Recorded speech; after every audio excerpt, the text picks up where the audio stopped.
Karena langit sudah semakin gelap, semua lampu di bagian luar rumah sakit langsung menyala. Logo nama rumah sakit yang terletak di bagian depan rooftop pun juga menyala. Begitu pula penerangan dari 4 sudut tempat ini. Lututku sudah sangat lemas karena jantungku berdebar-debar, masih agak terkejut dengan kedatangan ibu mertuaku.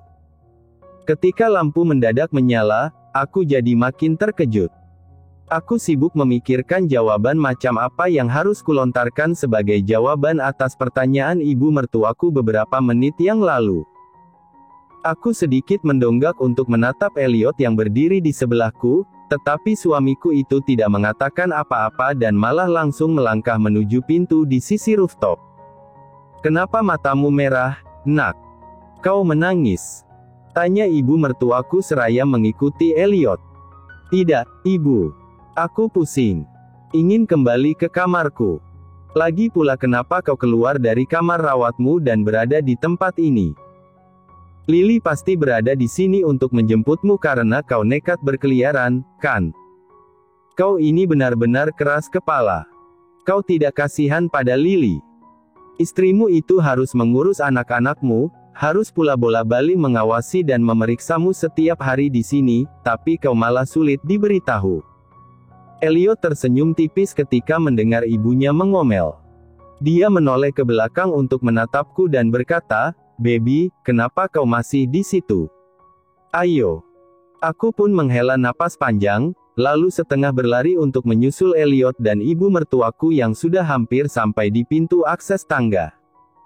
Setelah menuruni tangga itu dan mengantar Elliot ke kamar rawatnya, Elliot menolak ketika kusuruh untuk langsung berbaring agar perawat bisa memasangkan kembali jarum infusnya. Dia hanya duduk di tepi ranjang, memerhatikan ibu mertuaku yang sekarang sedang mengeluarkan buah-buahan yang ternyata dia bawakan ke sini sebelum mencari keberadaan kami di rooftop tadi. Aku yakin kepala Elliot sangat penuh oleh berbagai hal yang harus dia pikirkan, terutama memikirkan ibu mertuaku. Aku khawatir pada keadaan Elliot, ditambah prihatin juga karena tidak bisa berhenti memikirkan akan bagaimana perasaan ibu mertuaku jika tahu tentang apa yang ditutup-tutupi oleh suaminya.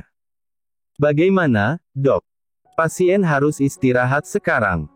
Sudah waktunya makan malam dan pasien perlu mendapatkan suntikan obat," kata perawat padaku setelah Elliot menolak untuk segera dipasangkan alat medis. "Tak apa. Tunggu sebentar lagi. Nanti aku akan memanggilmu," kataku sambil tersenyum sopan. Perawat itu pun mengangguk. "Baiklah kalau begitu. Aku permisi dulu, dok." Selepas kepergian perawat, aku kembali menatap Elliot. Dia tetap tak mau beranjak dari posisi duduknya. Disuruh berbaring pun tidak mau. Terkadang, bicara pada Elliot memang sama repotnya dengan bicara pada Evan dan Ervin saat mereka sedang banyak tingkah atau sulit diatur. Ayah dan anak sama saja. Ibu rasa rumah sakit ini cukup bagus karena menyediakan makanan yang sesuai untuk Elliot. Elliot sering mendapatkan makan siang dengan menu tuna. Tapi, dari kemarin ibu tidak melihat ada buah stroberi yang diberikan. Jadi, ibu membelikan stroberi karena kata Lily, orang yang mengidap hipotiroid sepertimu juga harus mengonsumsi stroberi. Benar, kan, Lily? Aku pun tersenyum dan mengangguk untuk merespons penuturan ibu mertuaku. Dia menghampiri Elliot sambil membawa sekotak stroberi segar dengan kualitas yang pasti sangat bagus, lalu menyuruhku untuk membantu Elliot memakan stroberi itu. "Tadi siang ibu mengobrol dengan ibu kandungmu sebelum dia pergi. Apa kau tahu? Ternyata saudara kembarmu juga mengidap hipotiroid." "Siapa namanya?" "Louis, kan?" Aku yang masih mencoba untuk membukakan kotak stroberi, melirik Elliot saat mendengar ibu mertuaku mengatakan tentang itu. "Kau dan Louis bukan kembar identik seperti Evan dan Ervin, tapi tak disangka ternyata punya penyakit yang sama.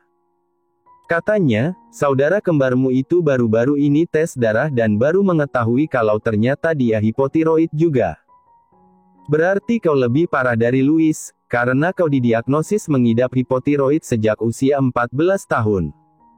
Elliot hanya diam saja, begitu pula aku.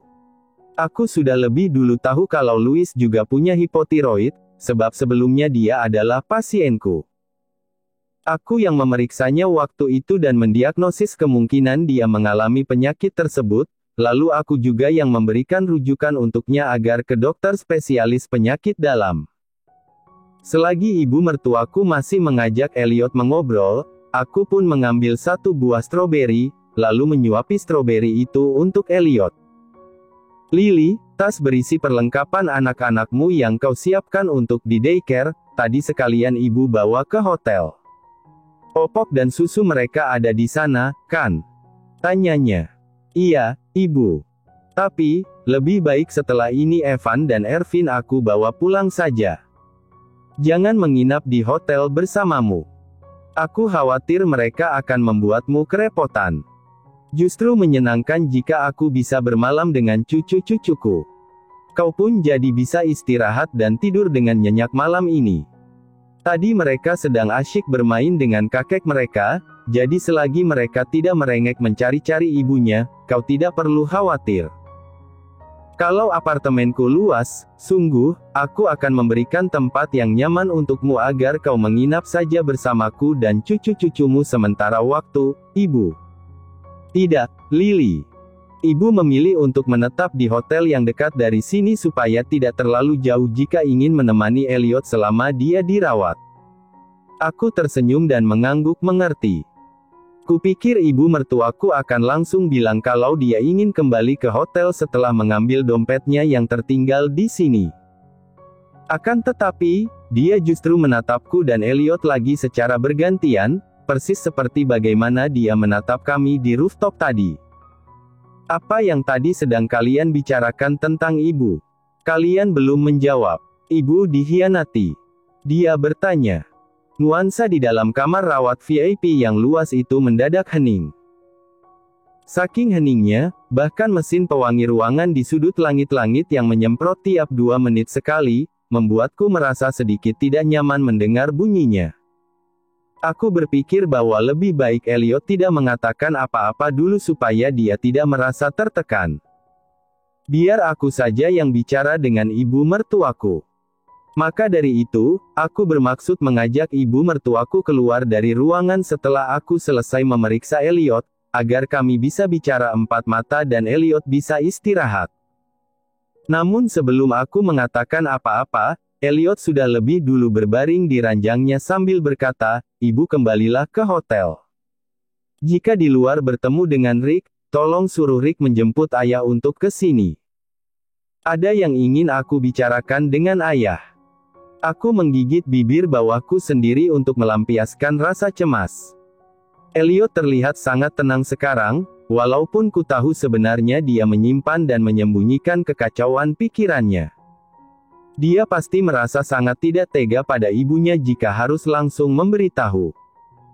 Jadi alih-alih menjawab pertanyaan ibunya tadi, dia justru mengambil keputusan untuk bicara dengan ayahnya dulu. "Apa yang ingin kau bicarakan dengan ayahmu?" tanya ibu mertuaku.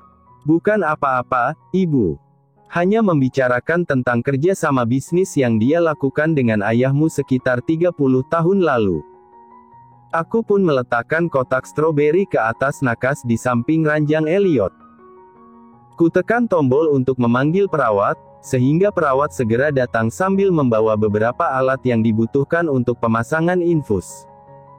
Aku memasangkan kembali jarum infus ke tangan Elliot.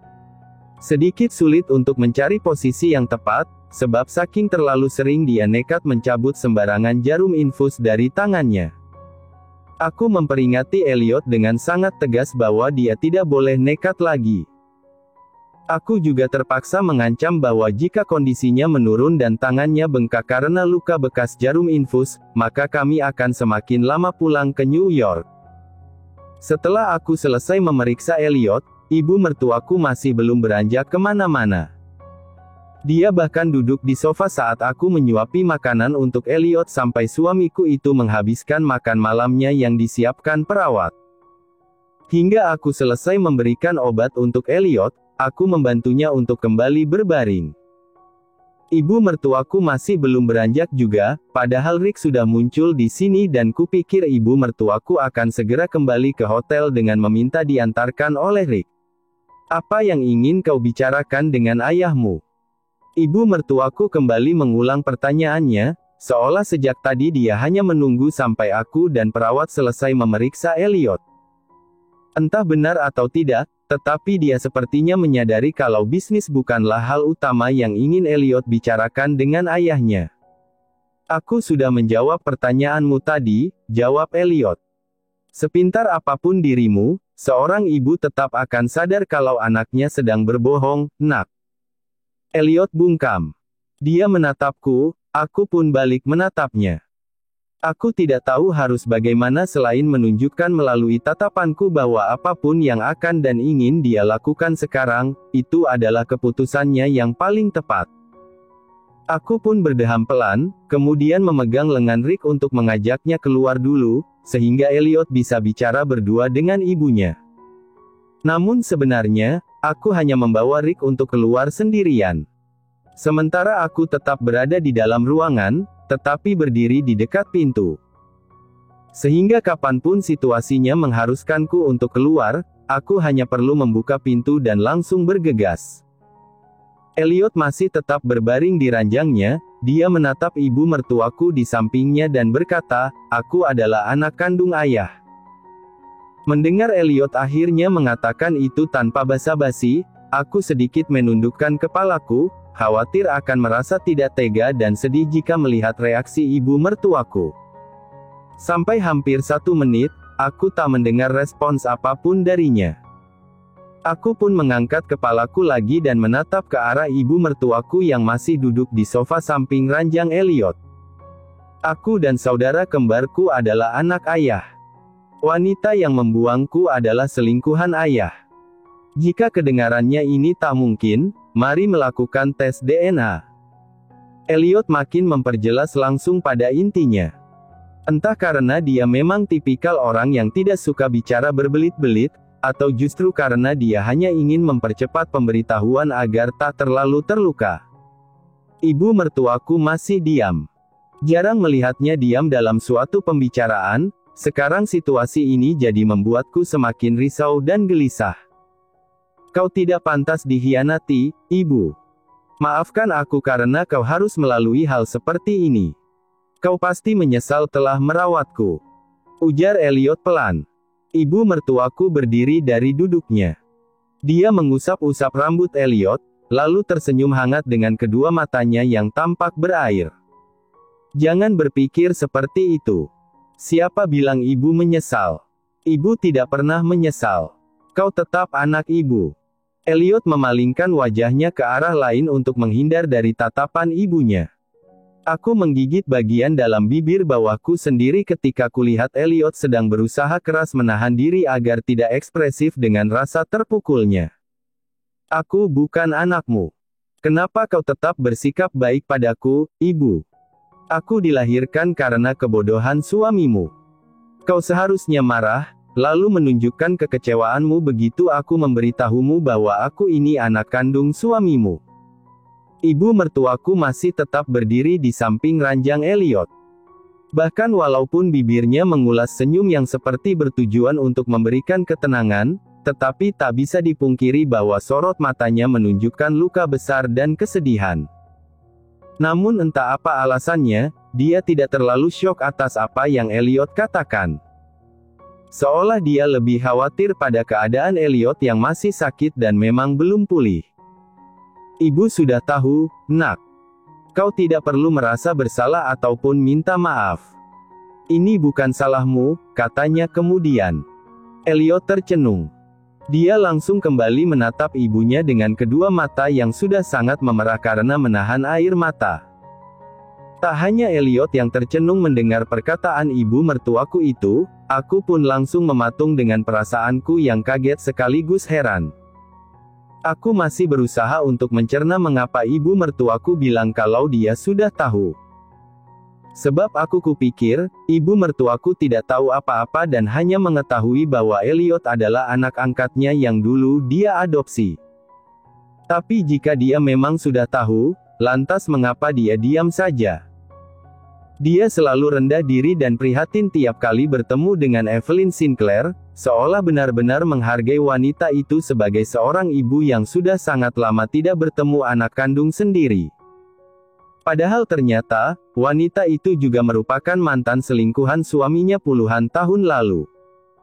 Apakah selama ini ibu mertuaku memang tahu, tetapi memilih diam dan pura-pura tidak tahu saja? Tidurlah yang nyenyak. Aku pulang dulu. Besok pagi begitu sampai di rumah sakit ini, aku akan langsung menemuimu dan memeriksa keadaanmu. Elliot hanya diam. Namun, mata coklatnya menunjukkan suratan teduh dan kelembutan saat dia menatapku.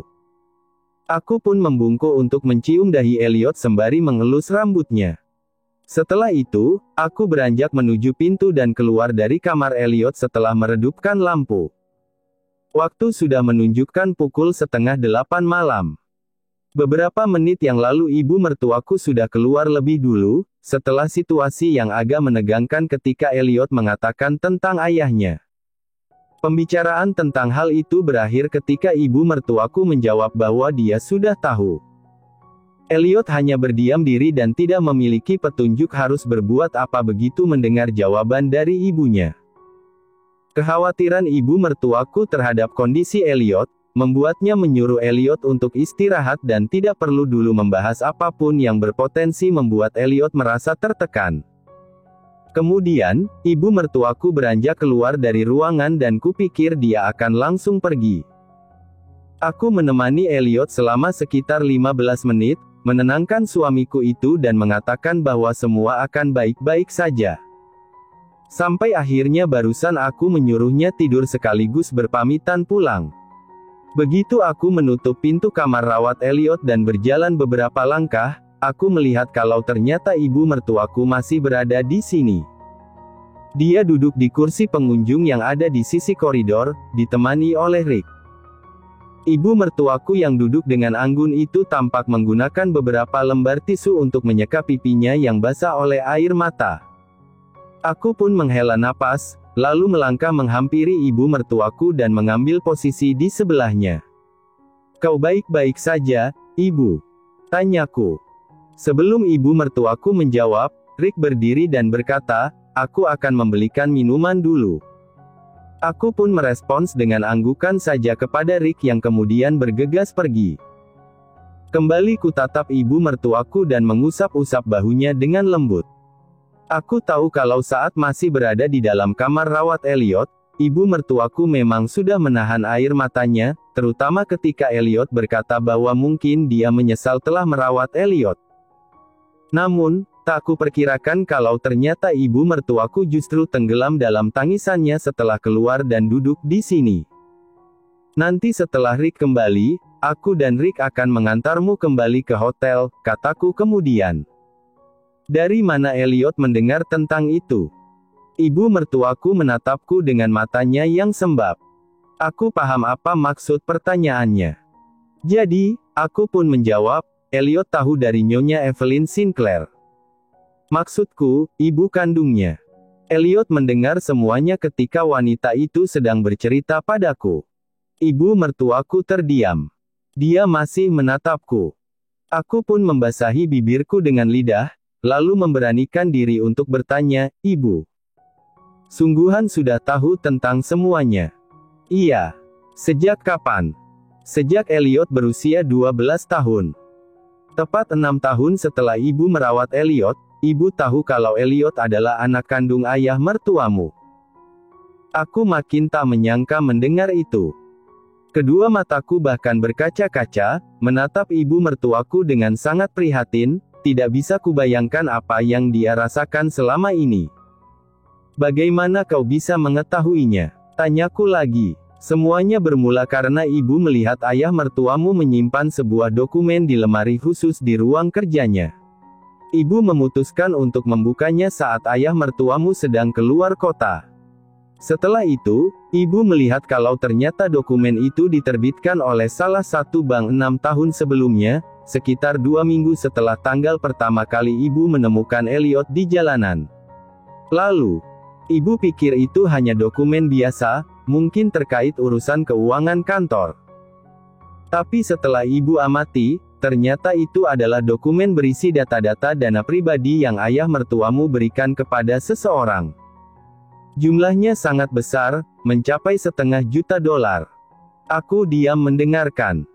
Dana sebesar itu diberikan sebagai tabungan jangka panjang untuk seorang anak bernama Louis Sinclair, anak seumuran Elliot.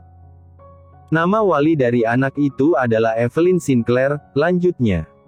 Dia menghela napas pelan, lalu kembali berkata, saat ibu baru pertama kali membawa Elliot pulang, Elliot memang sangat pendiam dan tertutup.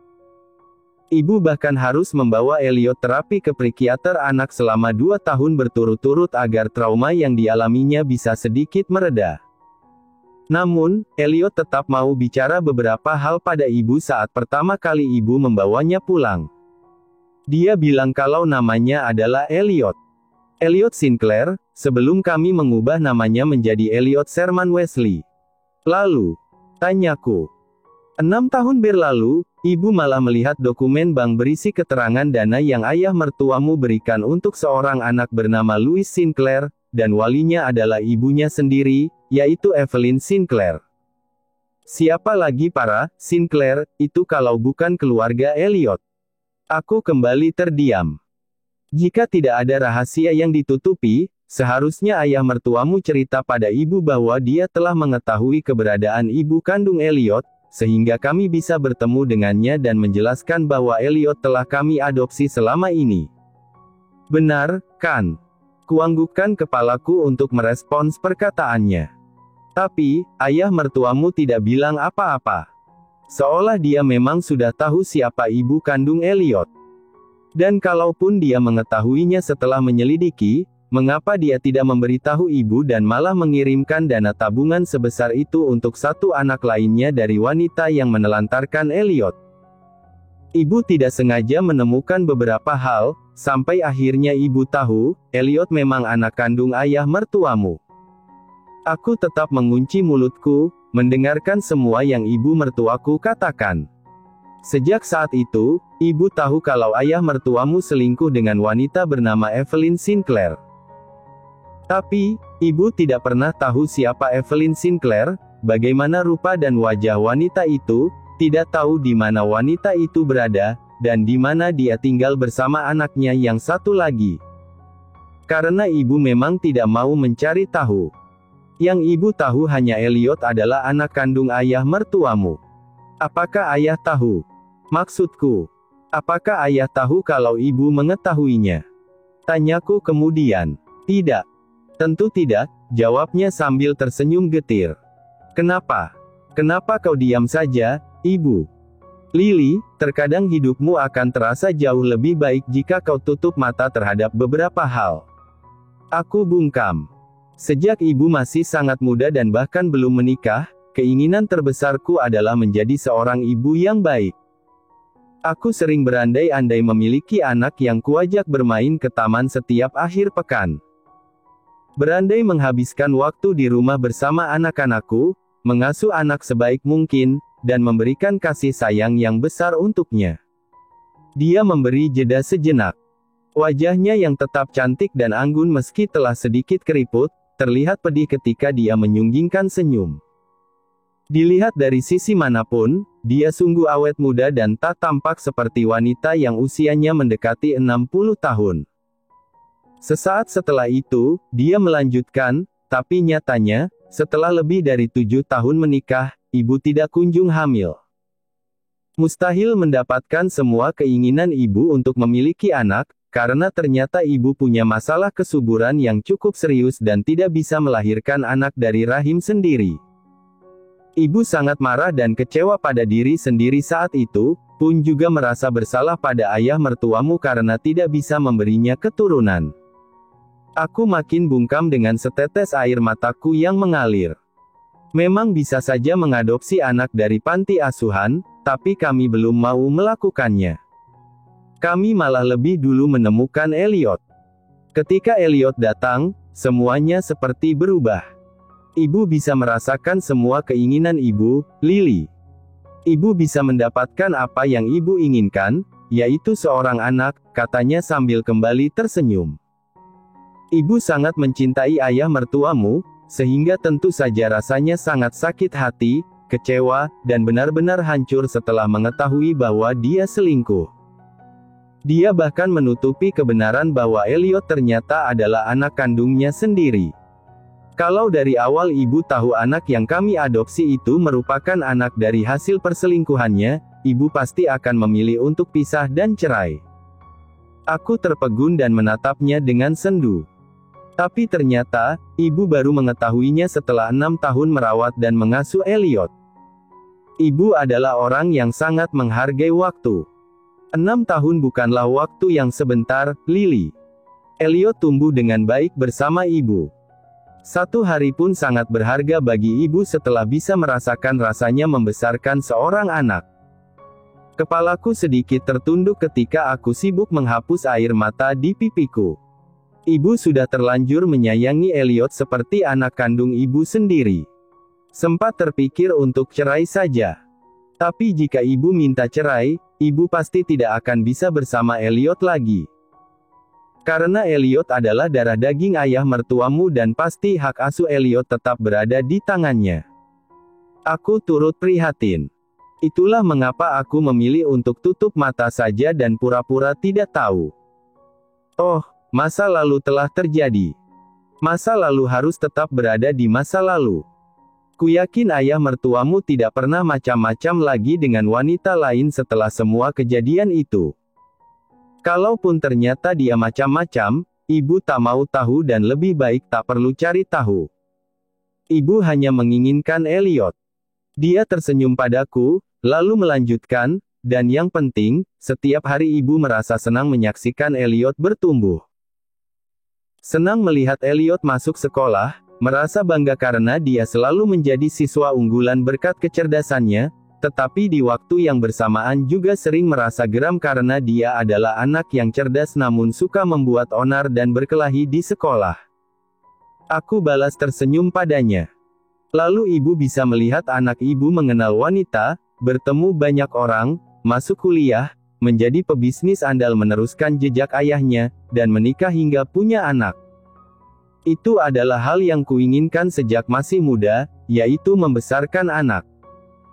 Kau pun sekarang sudah menjadi seorang ibu, jadi ku yakin kau pasti mengerti betapa bahagianya jika nanti kau bisa menemani anak-anakmu sampai mereka dewasa. Iya, ibu. Kau benar-benar wanita yang luar biasa. Kau memiliki hati yang sangat besar. Ibu minta maaf, Lily. Kau tidak seharusnya mengetahui masalah keluarga kami.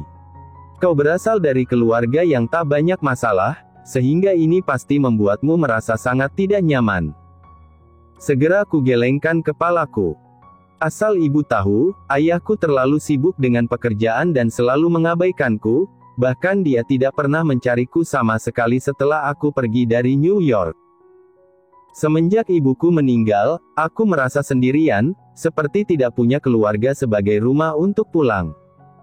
Ibu mertuaku mengelus rambut coklatku yang tergerai. Dia tersenyum hangat dan benar-benar menenangkan. Dekat dengan Elliot, mengenal Elliot lebih dalam, dan mengetahui segala hal tentang Elliot maupun keluarganya, justru membuatku mendapatkan tempat. Aku merasa keberadaanku dipedulikan dan tidak diabaikan lagi.